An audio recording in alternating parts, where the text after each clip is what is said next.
Salle comble au centre culturel de Cabestany ce 1er juillet.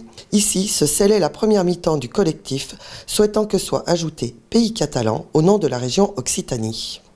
L'État en France, à partir du moment où il a traité les langues régionales et les cultures, les identités, a parlé de la région catalane, du catalan, de l'occitan, du breton, etc.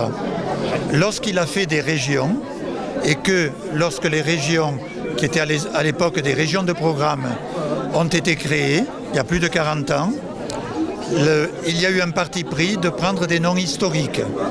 Et il y a eu Bretagne, il y a eu Provence, il y a eu Aquitaine, il y a eu Languedoc-Roussillon.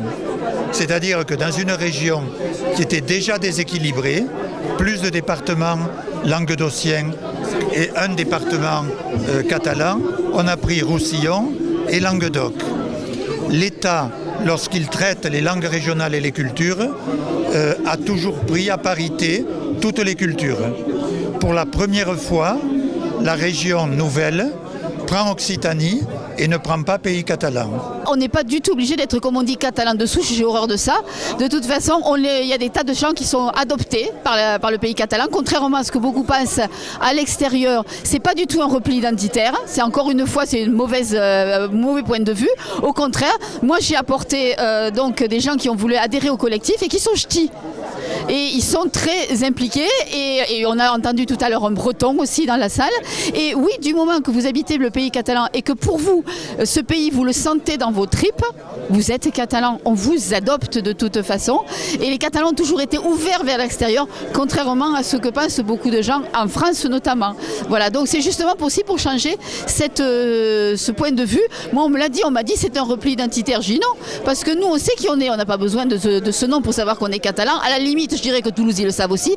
C'est justement pour que tous les autres sachent qui nous sommes. Donc c'est au contraire ouvert vers tout le monde. Il y a 3 types de noms possibles.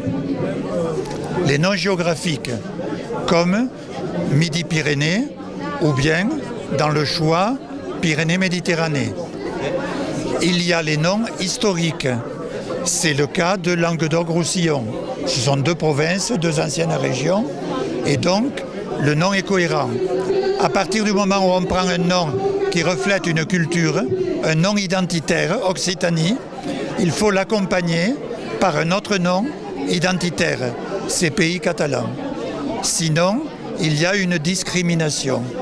En France, on n'a jamais discriminé pour des raisons de nom et de traitement des citoyens, là où on prenait un nom neutre ou on prend un nom identitaire.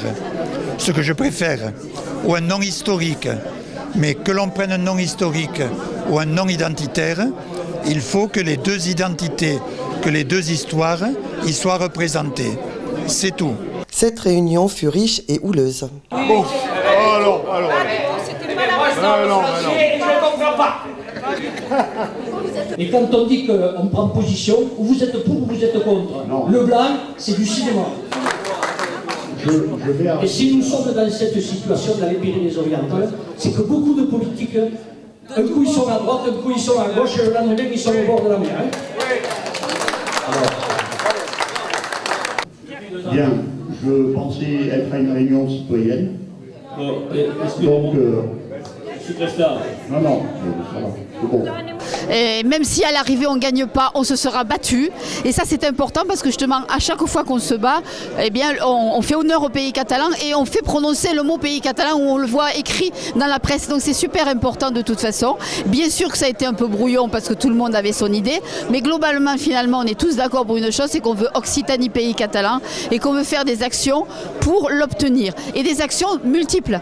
C'est-à-dire qu'effectivement qu'on sera aussi présent dans les manifestations. Évidemment qu'on signe les pétitions. Mais on va faire, nous, de notre côté, ces recours officiels et cette lettre au Premier ministre qui va nous permettre aussi d'exister, d'occuper le terrain et de faire en sorte que ça bouge et qu'à Toulouse, peut-être, à un moment donné, ils finissent par entendre que, pour nous, c'est quelque chose d'essentiel. Je crois qu'au niveau des politiques, bon, Jacques Cresta fait une apparition ici, ce soir, c'est de sa propre initiative, et il nous a dit qu'il fallait ne pas oublier l'essentiel. Je crois que les élus et les politiques politiques ont oublié que pour nous l'essentiel c'est être catalan, ça fait partie de notre essence et ils l'ont un peu oublié. Donc il est temps de leur rappeler et peut-être qu'à la force de leur dire, eh bien ils vont l'entendre, on l'espère. Chacun a voulu parler et ce qui est important c'est qu'on n'a pas mis de barrière et chacun s'est exprimé et quand même nous repartons avec des orientations, que ce soit pour le Conseil d'État où nous déposerons un recours citoyen, que ce soit pour le Conseil constitutionnel où nous enverrons des courriers, que ce soit pour les courriers au Premier ministre et au Président de la République. Voilà. Alors c'est très bien tout ça, mais ils sont pas simples à gérer les Catalans, on l'a vu dans la salle, ça réagit. Ah là, ils ont du feu, ils ont du feu dans l'âme, dans le cœur et dans la voix. Portant bien son nom, Côté PO ne manquera pas de suivre l'avancée de ce recours dans les mois qui viennent.